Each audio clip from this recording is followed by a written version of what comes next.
Бүйік Ватан сугышы ветераннарына, безнең якташларыбызга, татарстанлыларга багышлана. Обучили их кое-как, значит, держать винтовку в руках. Мылтыкны кулга тутарга аннан-моннан өйрәттеләр. Хайваннарны ташый торган вагоннарга утыртып, каядыр алып киттеләр.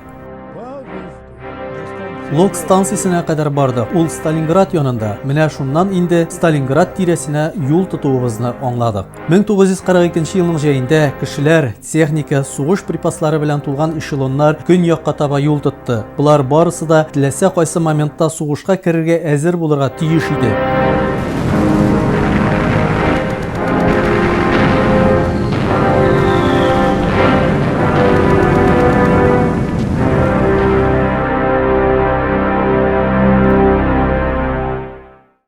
1942 елның җәйге сугыш кампаниясында немец гаскәрләре һәм аларның союздашлары алдына Идел буена чыгып, Сталинградны алу максаты куелган иде.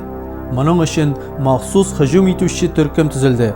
Аның нигезендә 6-нчы немец армиясе торды. 17 июль көнне аның алдынгы отрядлары Чир һәм Цимла елгалары шигендә һөҗүмгә күчә. Нәкъ менә бу вакыттан алып Сталинград сугышы башлана. Бу сугыш шаһитләре саны көннән-көн азая бара. Шуңа да аларның истәлекләре 70 ел элек булган вакыйгаларга карашларының әһәмиятлеге көннән-көн зурая. Хамид Кашапов безнең якташыбыз. Ул сугыш башланганчы ук Казанның Кызыл армия сафларына алына. Байкал артында соңрак Көнбатыш фронтта хезмәт итә. 1942 елда Элемтә батальонының хәрби солдаты. Аның хәрби части беренчеләрдән булып сугышка керә. 5 тәүлек буе алар дошманның һөҗүменә каршы торалар һәм чолганышта калу куркынышы янагач кына Дон аръягына чигенергә мәҗбүр булалар. Без чигенергә дигән буйрык алдык. Дон аръягыннан Сталинградка таба чигендек. Кем ничек булдыра алды? Чолганышка эләкмәс өчен безгә ашыгырга кирәк иде. Бер төн эчендә без 60 километр юл үттек, йөгереп үттек. Мин, мәсәлән, су кичү урынына таба йөгердем. Совет гаскәрләренең һөҗүмгә каршы нык торулары нәтиҗәсендә дошманның Сталинградка бәреп керү нияте тормышка ашмый. Сугышның 3 атнасында немец гаскәрләре бары 60-80 километрга гына алга күченә. Август аеның башында Совет гаскәрләре Дон елгасының сул ярында урнаша.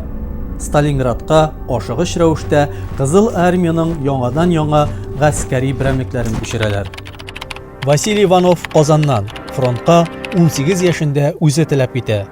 1942 елда артиллерия миномет полкының кече лейтенанты.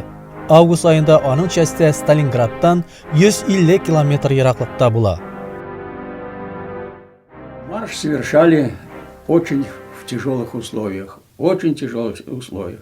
Была жара, пыль, страшная дорога разбита полностью, значит, она вот как пух, невозможно. Барырга бик авыр иде, бик иссе иде. Тузан, юл юк, юл янчелеп беткән, эчәргә су да юк. Юлда очраган кыйлар барысы да буш иде. Үлүчеләр саны шундый күп иде. Сусаудан, кызудан. И от солнечного удара, и так дальше, значит, и при большой нагрузке такой. Гайса Хамидуллин Казаннан. Нәкъ менә биредән хәрби училищега, аннан соң фронтка озатыла. 1942 елда пулеметчылар ротасының хәрби солдаты. Там очень тяжело воевать, во-первых, одни пески и голые степи, но земля все равно такая твердая, не вкопаешься. Ну, как только мы приехали, я пулеметчиком, второй номер, значит, 32 килограмма на себе таскаю. Первый номер, это с трубой. Мы только установились, как только расцвело, бах, и по нам ударили. Безгә сугышырга бик авыр булды. Беренчедән бөтен җирдә кым, ачык дала, җир шундый каты, казып та булмый. Без килгәч, мине пулеметчик итеп куйдылар. Икенче номер бирделәр. 32 килограмм йөкне үземдә күтәреп йөрдем. Без урнашып кына бетүгә бах, минометлар бәрде. Минем кулагым тынды. Кулыма автомат алдым. Автомат белән Котлубан тимер юл станциясын коткарырга йөгердек. Анда эчәргә су да бар иде. Немецлар ул суны агуларга җитешмәгәннәр иде. Шунда инде туйганчы су эчтек, юындык, безгә монда урнашырга окоп казырга куштылар. Вот мы там напились, как говорят, помылись и окопаться нам было приказано. Дальше уже мы наступать не стали. Немец гаскәрләре әкренләп булса да барыбер алга таба бара. Кайбер участокларда герман армиясе техника һәм солдатлар саны буенча Совет армиясенә караганда күпкә өстен була. Үлүчеләр һәм яраланганнар саны ике якта да күбәя бара. Статистика буенча бу вакытта алгы рәтләрдә баручы хәрби солдатларның уртача яшәү дәвамлылыгы бары берничә тәүлек кенә булган. Пошли в атаку. 125 кешелек рота һөҗүмгә күчә. Немецларны куганнан соң 25 кеше генә кала. Менә шундый сугыш иде ул. Вот это война. 25 августта иртәнге сәгать 5-тә 150 километр дала юлларын үткәч, Василий Иванов дивизиясе Сталинград янындагы Ерзовка авылына килеп җитә. Бу авылда немецлар инде урнашкан була. Ну, где я был, на каком участке, вот, значит... Безнең дивизия 14 сәгать буе сугышты. Бу дәвер эчендә Ерзовка авылы кулдан кулга берничә мәртәбә күчте. Вечера Ерзовка переходила из рук в руки. Дивизия ни на шаг не отступила. Деревня Ерзовка была, значит, в наших руках. Значит, вот. Безнең дивизия бер адымга да чигенмәде. Ерзовка авылын 25 августта үз кулыбызга алдык. Августа уже наши войска не отступали ни на шаг. Немецлар исә хәрби төркемнәрен зурайталар. Сталинградка инде 82 дивизия ургыла. 19 август көнне немец танклары Идел буена чыга. Шәһәргә керү юлында каты сугышлар бара. Немец армиясе солдатлары ул вакытта әле уңышларына, тагын аздан шәһәр аларның кулында булачагына ышаналар. Моның турында Германияга язган хатлар сөйли. 1942 ел 8 сентябрь. Ефрейтор Ио Шваннерның җибәрелмәгән хатыннан. Без Сталинградтан көнбатыштарак хәрби ныгытмада торабыз. Иделгә кадәр моннан 10 километр ара кала. Бик тиз арада бу шәһәрне алуыбызга ышанабыз. Һәм бу шәһәр рус гаскәрләре өчен зур әһәмияткә ия. Шуңа да алар аны бик каты саклыйлар. Чыннан да, Совет армиясе Сталинградны бик нык саклый. Идел артында безнең өчен җир юк. Бу шәһәрне саклаучылар сүзләре генә түгел, ышанычлары була. Нәрсә өчен сугышканнарын һәм нәрсә өчен гомерләрен биргәннәрен бик яхшы аңлыйлар. Много было, конечно, безусловно. Тогда у нас еще и вооружение было не то, что... Бу сугышның корбаннары бик күп булды. Ул вакытта безнең коралларыбыз да аз иде. Күктән фашистларның 15-20 машиналары көне буе безгә атты. Безнекеләр берәү, икәү нәрсә эшли алар. Целый световой день бомбят нас. Бомбят. А наших, ну, 1-2 там появится, и что он может сделать? 23 августта немец авиациясе Сталинградка күпләп һөҗүм итә. Шәһәрне тулысынча диярлек җимерәләр. Дистәләрчә мең гади халык, картлар, балалар, хатын-кызлар һәлак була. Сентябрь аенда сугыш инде шәһәрнең чигендә бара. Һәр квартал, һәр урам, һәр йорт өчен. Дошман армиясе белән Совет армиясе арасында берничә дистәметр ераклык кына кала. Хәтта дошманны күреп, ишетеп була. Немецлар аста, без өстә идек. Барысын да күрдек. Немцы хорошо воевали. Немецлар яхшы сугышчылар, барысы да тәртиптә, барысы да план буенча. Кай вакытта хәтта рус музыкасын тыңлыйлар иде алар. И перекликались мы с ними в обороне. Вот. Они музыку заводили, значит, нашу русскую. Вечерами играют на этих губных гармошках, а мы, значит, слушаем, как они играют. Вот. Вот под Сталинградом. Кичләрен ирен гармонында уйныйлар, без тыңлыйбыз. Вот. Вольга, Вольга, мутор, Вольга, мутор русская.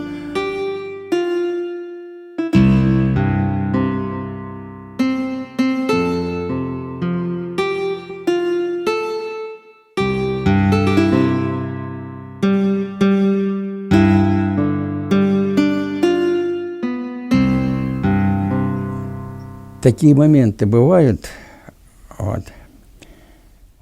Шундый хәлләрдә булды. Менә кече лейтенант Абрамов белән кече лейтенант Иванов яраланган солдатларны икенче ярга баржа белән чыгарырга тиеш иделәр. На тот берег, вот, на барже раненых. Да. И вот две баржи. Я, значит, на первой барже. Ике баржа. Берсе уңышлы гына барып җитте, икенчесенә снаряд эләкте. Берсе дә исән калмады. Прямо прямое попадание в баржу, значит, все потонули и все.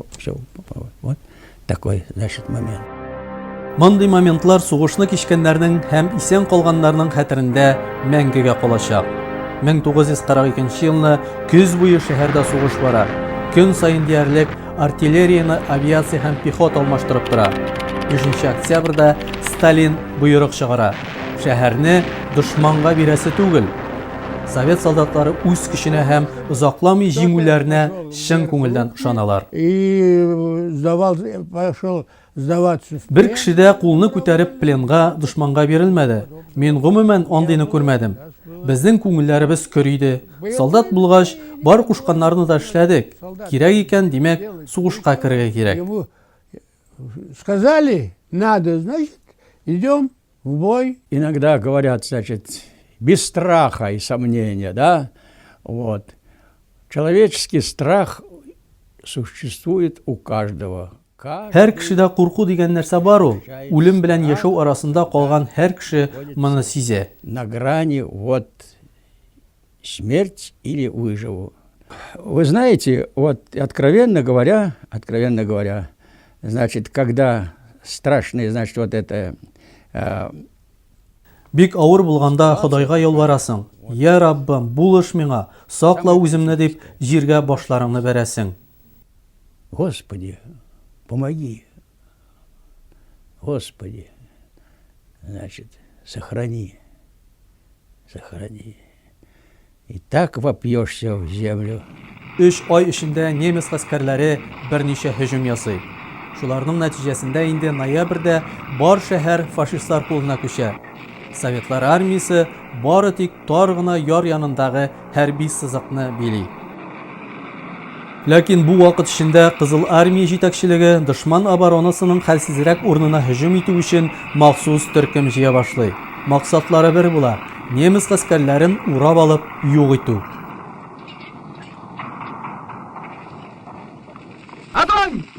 19 ноябрьдә Кызыл армия ныклы артиллерия хәзерлегеннән соң танк һәм механика частьләре көче ярдәмендә һөҗүмгә күчә.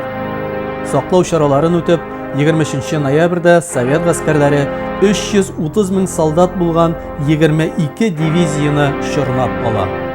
Борис Рубцов 16 яшендә диңгезчеләр училищесына укырга керергә дип итә, әмма сугыш башлангач фронтка юл тота. Ул Казанның Сталин районы хәрби комиссариаты аша чакырыла. Миномет артиллерия полкының кече лейтенанты. 1 января, помню, началась артподготовка. Тогда там еще войск много у них было. Хәтерлим, 1 гыйнварда безнең артиллерия хәзерлеге башланды. Без дошманга һөҗүм итә башладык. Катюша кырылмасы ярдәмендә дошманга ут аттык.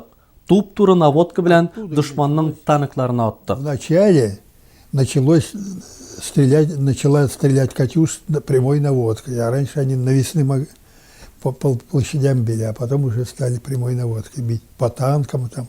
А в госпитомнике вот там аэродром был. Там самолеты немецкие остались, юнкерса. И машины были там. Дәүләт питомнигында аэродром бар иде. Анда немец самолетлары калды. Бик күп машиналар. Аларны яндырырга урман да юк, утын да юк. Без солдатлар үзебез машиналарның баллоннарын алып учак яндырдык. Төтене күп, җылысы юк. Кырымга буялып беттек. Йөзләр кара, юынырга су да юк. Биткә кар сөртә идек. Потом шапка, потом каска уже. И вот морды как негры все. Ну не умывались умываться, нечем. Снегом только. Вот. Черные, закопченные все. В момент затишья. Все как Тынып калгач, барысы да эш белән мәшгуль була. Кем кырына, кем юына, кем шәш кистерә. Без хәтта иҗат белән шөгыльләнә идек. Окопларда җырлар чыгарып җырлый идек. Сочиняли песни и пели их. Принесли мне в землянку посылку, и повеяло теплом, и забилось сердце так пылко, и я вспомнил тихий дом. Адрес краткий на посылке, там написано одно: или Пете, или Феде, или Мише, все равно. Или Пете, или Феде, или Мише, все равно. Фронтка посылкалар еш килә. Гомумән әйткәндә, солдатларны ашату, киендерү фронтта югары дәрәҗәдә куелган була. Ветераннар әйтүенчә, алар бер кайчанда аш йөрмәгән. Я не чувствовал, и никто, и солдаты не чувствовали голода. Вот. Да, были обеспечены. Бер солдатта аш булмады. Ашату, эшертү әйбәт иде. Офицерларга хәтта өстәмә паёк та бирәләр иде. 100 грамм, значит, давали перед боем. Да. Даже в обороне давали. Һәр сугыш алдыннан 100 грамм салып бирәләр иде. Суыкларда бигрәк тә. Бу безгә бик тә булышты. Зимнюю кампанию. Ведь спали в полушубках. Кышларын кар өстендә йоклый идек. Бер кеше дә авырмады. Фронтта иң кыены ул су булмау. Юынырга да, эшәргә дә. Шуңа күрә окопларда солдатларны еш кына бет баса. Алар белән дә сугышырга туры килә. Я раз пришел, что-то подписать надо было командиру полка, а у них там этот блиндаж отдельный. Они начальник штаба, там командир. Мин ничектер полк командиры янына кердем. Аның аерым блиндаж. Анда кичкенә генә тимер мич. Утыралар, кашынып. Өсләреннән битләр кыела. Они сидят, значит, там это, как тряханут, а они как горох. Тыр-тыр-тыр, только это, уши эти. Оборонялись уже, так? Ни дрова там не было, ни воды не было, так? Утын да юк, су да юк. Мунча ягып булмый шул. Дошманнар янда гына. Одной же мы немцами соединялись. Чолганышка эләккән немец армиясының проблемалары тагын да зурак була. Азык-төлек запаслары, хәрби припаслар көндә азая бара. Алар чолганыштан берничә мәртәбә чыгарга маташып карый, әмма нәтиҗәсез. Кирәк яракларны һавадан җибәреп тә карыйлар, әмма бу да аз була. Аның күбесен әле Совет авиациясе дә бәреп төшерә.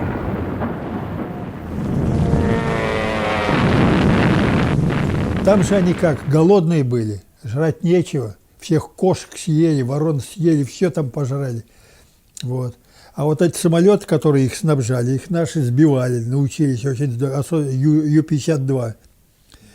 Вот Алар бит аш була, мәче, каргаларны бөтенесен ашыйлар. Аларның самолетларын безнекеләр бәреп төшерде. Минем күз алдымда 2 Ю-52 һавага очты. Кояшлы, салкын кышкы көн иде. Өстә безнең пушкалар тора. Алар артында безнең кызлар. Женщины. И вот одна пушка из всех этих сбила оба самолета. Они как раз там подниматься. Бер пушка 2 самолетны бәреп төшерде. Алар әле очып китәргә дә җитешмәгән иде. Башта бер самолеттан нәрсәдер төште. Ул әйләнә башлады да җиргә бәрелде. Что-то от одного отвалилось. Потом он кругами пошел, свалился в пике и врезался в землю. Булар барысы да Гитлер армиясына бик нык тәэсир итә. Бигрәк тә бу ситуацияны немец солдатлары туганнарына язган хатларында тәфсиллиләр. 30 ноябрь 1942 ел унтер-офицер Георг Кригер хатына. Безнең гаскәр корпусын руслар урап алды. Шимбә безгә яңадан һөҗүм ясадылар. Үлүчеләр бик күп. Кан елгадай акты. Артка чигендек. 31 декабрь 1942 ел.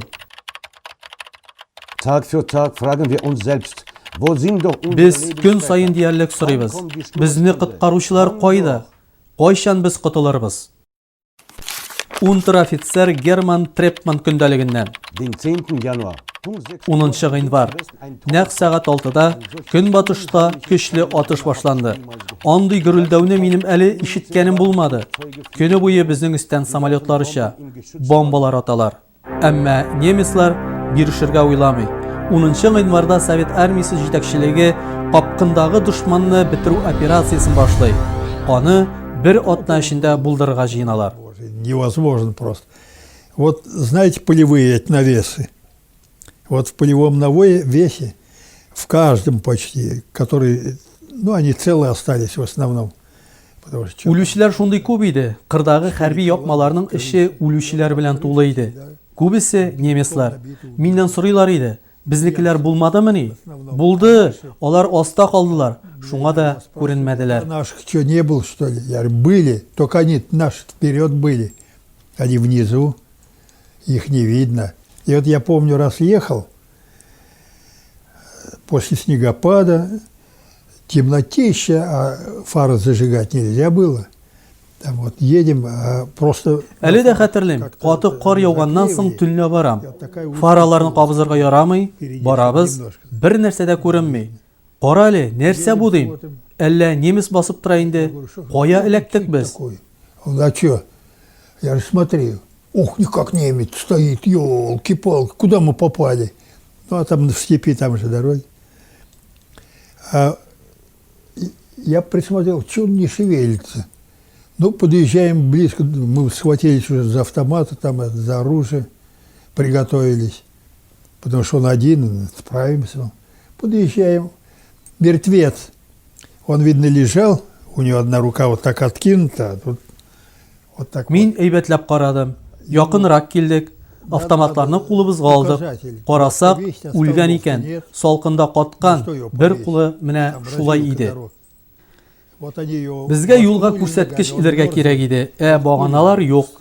Шул фашистны карга бастырдык та кулына на песковатку дигән күрсәткечне элдек. Дощечку, значит, который так рука, и написано на песковатку.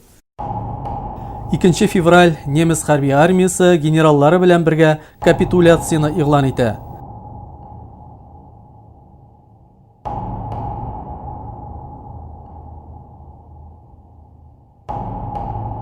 Барлыгы 330 меңлек төркемнән 93 меңе әсирлеккә эләгә. Видел пленных генералов, но я тогда еще не знал, кто из них кто. Вот. Там были и командующие, значит, 6-й армии. Мин әсир булган генералларны үз күзем белән күрдем. Кем икәнен башта белмәдем. Анда 6 армия командирлары да бар иде. Аларны бер сакчы алып барды. И смотрю, 3 немца идут, пленные. Они там болтались уже, никто их не охранял, они сами болтались, там подходят. Один длинный, помню, такой... Карыйм, 3 немец килә, бер кеше дә сакламый үзләрен. Высокий. Берсе яныма килде, озын шундый, башында пилотка, урамда 25 градус салкын, пилот өстеннән ниндидер хатын-кыз шапкасында кигән. Женской, что ли. Подходит, я как глянул у него на... Килде яныма, кулына карасам, куркып киттем. Бармак арасында боз тамчылары эленеп тора. Такие сосульки висят. Вермах армиясының югалтулары бик көчле иде. Шуңа да дошманнарның берсе дә озакламый җиңәрбез дип уйламагандыр. Бу сугыш 2 яктан да миллион ярым кеше гомерен алып китте һәм киләчәктә фашист Германиясының тулаем җиңелүенә этәргеч булды. Җиңүнең асылы совет солдатларының ышанышы һәм күтәренке рухы. Ул сугышның солдатлары бүгенге көндә күп калмады инде. Калганнары исә сугышның һәр минутын оныта алмый, һәр җиңүнең бәясен белә.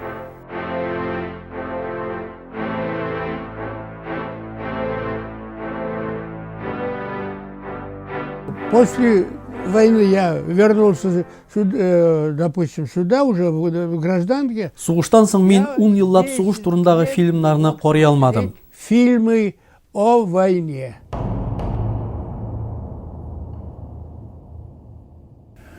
Вспоминаешь погибших друзей, которые... Мин еш кына вафат булган дусларымны искә алам. Алар сугыш кырларында мәңгегә калдылар. Бик авыр, бик кайгылы.